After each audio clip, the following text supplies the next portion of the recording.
Hi, it's Izzy from Knights Around the Table, and this is my sister, Cassie. And this is Wingspan, an engine-building board game about boards for 1 to 5 players. Let us show you how to play.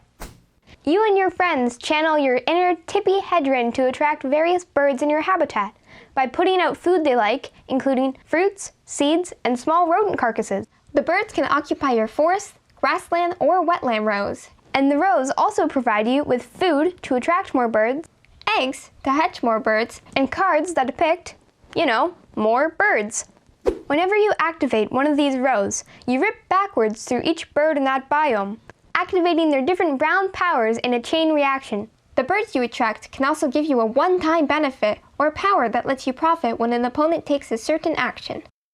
At the end of 4 rounds, you count up points you've accumulated in birds, eggs, cached foods, tucked cards, contests, and secret goals. And whoever scores the most points wins! You start the game with a blank slate habitat and a few bird cards and morsels of food to work with, which you whittle down to 5 items. You also have a handful of these action cubes. Each turn, you'll play 1 cube on your board in either a row or a column, and depending on where you place it, you get to do different things. The big show is attracting new birds to your habitat. To do that, you place an action cube in the column above where you want the new bird to go. Your birds arrived from left to right, so the first bird you attract in any row will go in the leftmost column. So, you place your action cube in the first column. Here's what a bird card looks like. Here's the bird's name, and the number of points it's worth next to the feather. This is the kind of nest the bird likes, either platform, bowl, cavity, or ground. A bird with a star here will nest anywhere, so it's like a wildcard symbol. Every bird can lay a certain number of eggs at a maximum. The bird's wingspan is listed here. This comes into play on certain bonus cards, or when birds try to eat each other.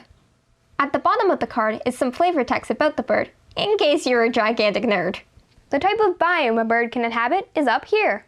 Some birds only enjoy hanging out in forests, grasslands, or wetlands, but other birds can enjoy 2 or even 3 different environments. And you get to choose where they'll go. Beneath those symbols are the types of food that this bird likes to eat. Some birds eat just one thing, like a single invertebrate. And some birds are huge pigs. The saying "eats like a bird" doesn't apply to them. The slash means or, while the plus means and. So the hooded warbler wants to eat 2 invertebrates. The American robin wants to eat an invertebrate or a berry. And the brant wants to eat a seed and 1 of anything. You pay the food tokens your bird wants and place the bird in the correct section in your habitat. Now all birds in Wingspan have special powers. Those powers are either white, pink, or brown. When you attract a bird that has a white power... White power! Hey, no, bad bird. Bad bird. Okay. So the birds with the colorless powers fire off right away. Some birds might give you the choice of 2 new cards, or the ability to play another bird, that type of thing. The birds with the pink powers fire off when it's not your turn, and another player performs the action depicted on your bird card. You can use these birds' pink powers once each between your turn. So the brown-headed cowbird lays an egg in another bird's bowl nest when one of your opponent's birds lays eggs. So after you take your turn, if Fiona's birds lay eggs, you can claim your brown-headed cowbird's pink power. But if Slick Joey Six Fingers lays eggs on his turn, your brown-headed cowbird does not get to use its power, because that power won't refresh until it's your turn again. We'll look at what the bird's brown powers do in a second, but you do need to know that those abilities don't fire off right away when you play those birds to your habitat. Instead of playing an action cube to a column, you can play an action cube to a row to get food, eggs, or cards. You'll place your cube on the leftmost empty slot in a given row. So at the beginning of the game, you'll have to play here, here, or here. But as the game progresses, and you attract more birds, you'll put your cube in the leftmost non-bird slot. And the slots get better as they reach the right edge of your board. In the top forest row, if you play your cube here, you can take some food. Wingspan has a bird feeder-shaped dice tower. The dice get rolled off the top of the game, and you get to pick the one that depicts the type of food you want. You move the die outside the feeder and claim the matching food token from the supply. This die gives you the option of either taking a seed or an invertebrate. Anytime you go to take a food token from the feeder, if the bird feeder is empty, or if all of the dice show the same symbol, including if there's only one die left, you get to re-roll all 5 dice through the top of the tower. For this re-roll rule, the seed invertebrate face counts as its own thing. So you wouldn't be able to re-roll the dice if the bird feeder looked like this. But you could re-roll if it looked like this. As we've seen, food is useful for attracting new birds to your habitat. Whenever you see this symbol, it means any type of food. So some birds aren't picky. And when you're attracting a new bird, you can cash in 2 of any type of food for any other type of food. They don't even have to be the same type. So you can spend a seed and a berry in place of a fish. As you attract birds, the benefit of placing an action cube in this row gets better and better. You get to pull multiple dice from the bird feeder, and in these spots, you can discard 1 bird card you don't want to gain an extra food. When you play an action cube at the end of this row, your birds lay eggs. First, take the number of eggs depicted on the action space. In these spots, you can cash in 1 food to gain an extra egg, and then distribute those eggs to any bird cards you've attracted. A bird's egg capacity is here, at the side of the card. The egg color you pick doesn't matter. You can mix and match. And if you have more eggs than your birds can bear, you just don't get to keep them. Each egg sitting on a bird card at the end of the game is worth 1 point. If you want more birds in your habitat though, you'll have to spend your eggs. As you build out further along the rows, birds cost food and eggs to play to your habitat.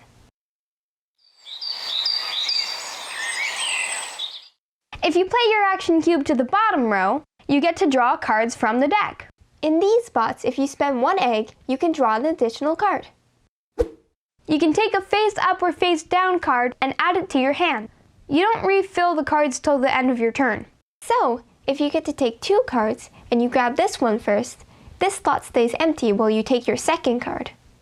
When you're all finished, the slots get refilled. If you ever place a cube in a row that's completely filled up, you get to do the stuff at the end of that row. But you can't have more than 5 birds in any row. Now we get to see the most interesting part of the game. Brown powers. Ew. After you place a cube at the end of a row and do the thing, you go back through each bird in that row, 1 by 1. If the bird has a brown power, you can activate it if you want to. Brown powers do all kinds of things, like giving you extra food, to hunting for prey, to laying extra eggs, to flitting to ends of other rows. Some birds, like the acorn woodpecker, let you store food on the card. You can't spend this cached food to feed other birds, but it's worth points to you at the end of the game. Other birds let you tuck cards underneath them. Just like the cached food, you can't play these tucked cards, but they're worth endgame points too. Some birds' powers may benefit other players. The common loon gives players with the fewest number of wetland birds an extra card. That's why activating these powers is optional.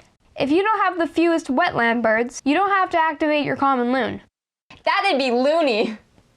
I don't get it.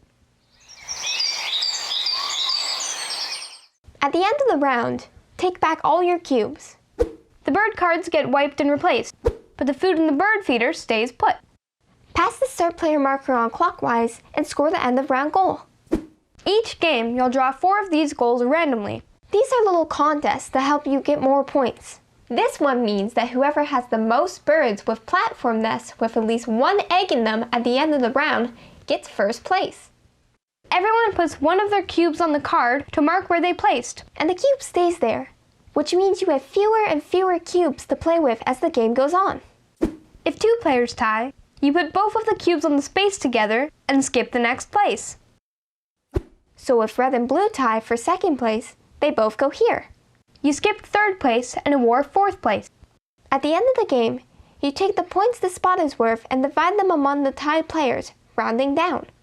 On the flip side of the green card, instead of competing for most on each goal, you just get points for how many of that thing you've achieved. That's for wimps, right? Yeah, it's for wimps. the top of the game, you get to choose one of 2 bonus cards.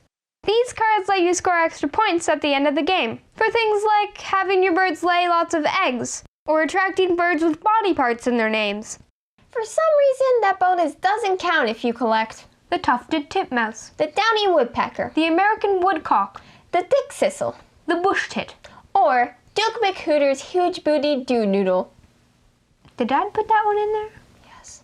Some birds even let you draw new bonus cards.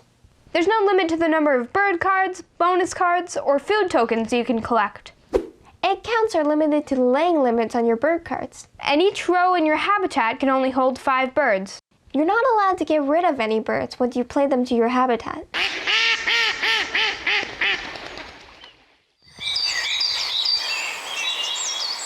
At the end of the game, you get points for each of the birds you played to your habitat. Look for the number beside the feather. You get points for achieving the targets on your bonus cards, you get points for the end of round goals, and you get 1 point for each egg on a bird, each food token that was cached on a bird, and each card tucked under a bird. The birds in your hand aren't worth any points, and neither is any of the leftover food in your supply. Tally up the points on the score sheet to see who's won. leftover food breaks ties, and if players are still tied, all tied players win. There's also a robot player, so you can play Wingspan by yourself. Here, go play Wingspan by yourself. To set up the game, everyone takes a habitat board and 8 cubes in the color of their choice. Shuffle and stack the bonus cards and the bird deck. Flip over the top 3 cards from the deck. Put the eggs and the food nearby to form a supply. Roll all 5 food dice into the bird feeder. Choose either side of the goal card, the proper side or the wimp side, and deal out 4 random goals. Draw 2 random bonus cards and look at them. Keep one and discard the other. You start with 5 random bird cards and 1 of each type of food. You're allowed to keep 5 things in any combination of birds and food. So, 2 birds and 3 food, 1 bird and 4 food, and so on. Randomly decide who gets the start player token. And now you're ready to play Wingspan.